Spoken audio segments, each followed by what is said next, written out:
Today, we'll be doing Unit 10, Day 1, Sine, Cosine, and Critical Information for Graphing Both. Alright, so for the first section, I'm going to show you how sine and cosine relate to the unit circle. This is going to play a big part in what we do next class. So remember, when we label the unit circle, we always start from 0 radians. That is, if it was an ordered pair, it'd be 1, 0. Next would be pi over 2 radians, which if it was an ordered pair would be 0, 1. And then we have pi radians, which has the ordered pair negative 1, 0. Then we have 3 pi over 2 radians at 0, negative 1. And having ended up all the way back at the beginning of the circle, we hit 2 pi radians, which is also 1, 0.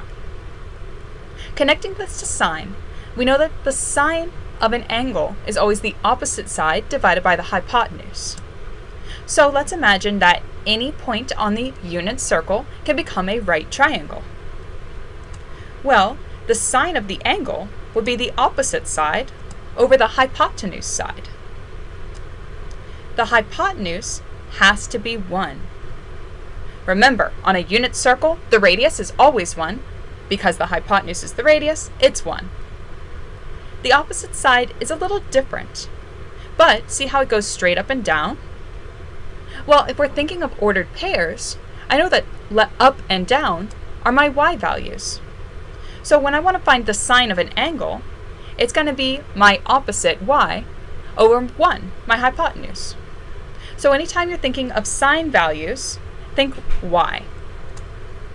For example, at 0 radians, the y value is 0. At pi over 2 radians, the y value is 1. At pi radians, the y value is 0. At 3 pi over 2 radians, the y value is negative 1. So the sine of 0 degrees would be 0. The sine of pi over 2 would be 1. The sine of pi would be 0. And the sine of 3 pi over 2 would be negative 1. Each point on the sine graph is the angle, comma, its y value. So here's my beautiful graph. Notice that I added a y-axis, and I put dotted lines for negative 1 and positive 1. Now I'm going to plot my radians. My radians. So 0 radians, pi over 2 radians, pi radians, 3 pi over 2 radians, and 2 pi radians. I took each of my degrees on the cardinal points of my unit circle. So at 0 radians, my y value is 0. At pi over 2 radians, my y value is 1.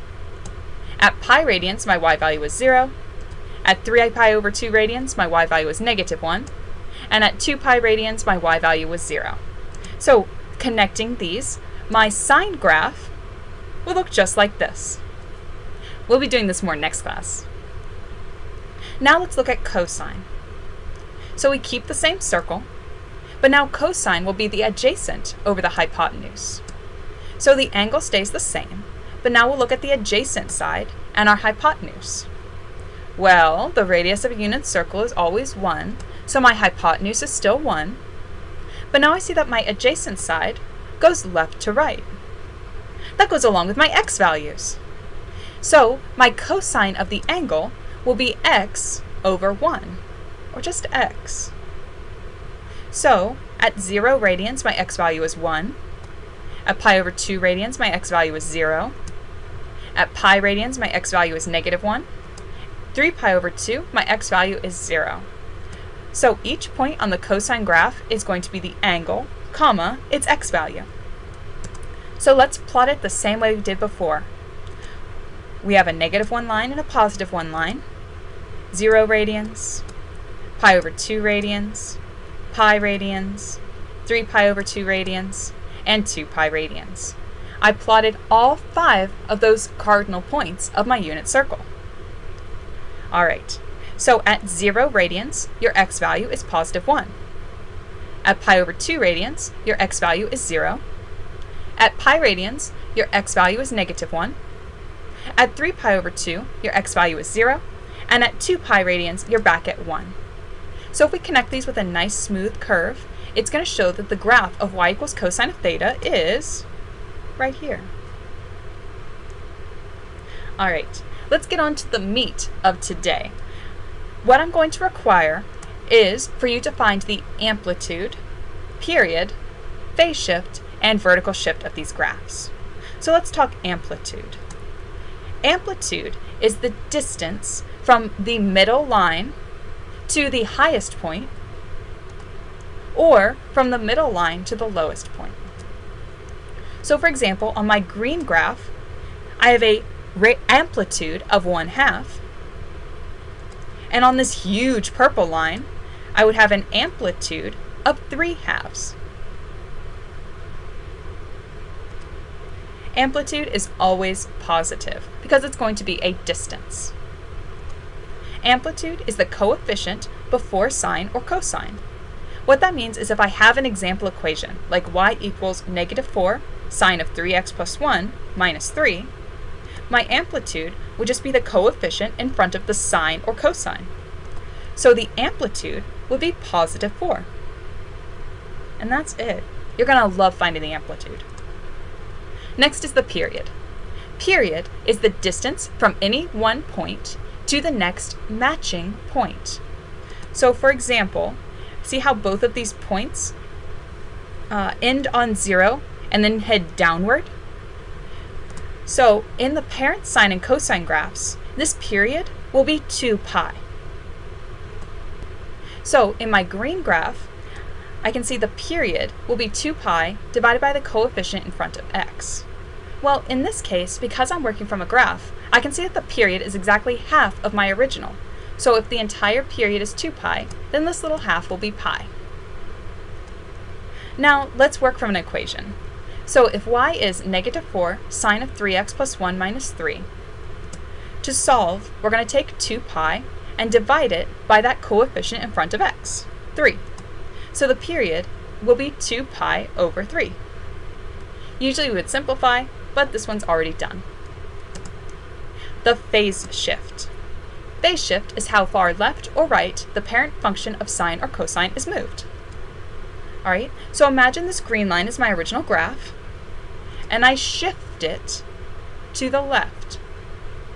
The phase shift shown above could be described as -pi.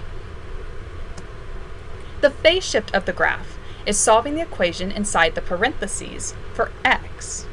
So for example, if y equals -4 sine of 3x plus 1 minus 3, I would take this equation inside of my parentheses and set it equal to 0.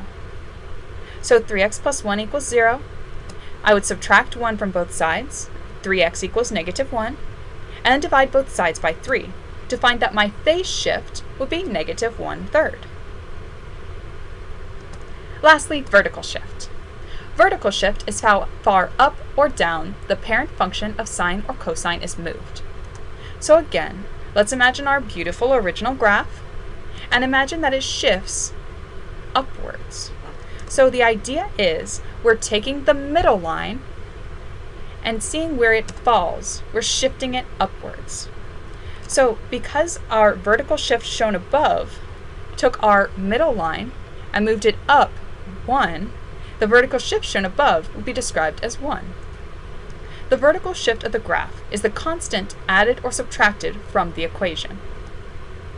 So take the equation y equals -4 sine of 3x plus 1 minus 3,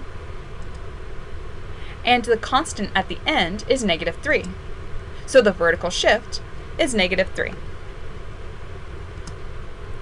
Now, here's one more example. I'm going to go through this one a little bit faster. So imagine that y is -3/2 the cosine of x divided by 2 minus 3 plus 17. So to find the amplitude, it's going to be the constant in front of the cosine, which is 3/2. The vertical shift is going to be the number added on the end, which in this case is 17. Now the two that take a little bit more solving. The period is going to be 2 pi divided by the number that multiplies x. So because it's the cosine of x divided by 2, we're going to take 2 pi divided by 1/2. Well, we can change that, so that'll be 2 pi times 2 over 1. 2 pi times 2 is 4 pi. For the phase shift, we're going to take whatever's in the parentheses and set it equal to 0 to solve for x. So if x halves minus 3 equals 0, then x halves minus 3 equals 0, x halves would equal 3, and so the phase shift would be 6. In this next example, I'm going to let you try it. Check your work during class.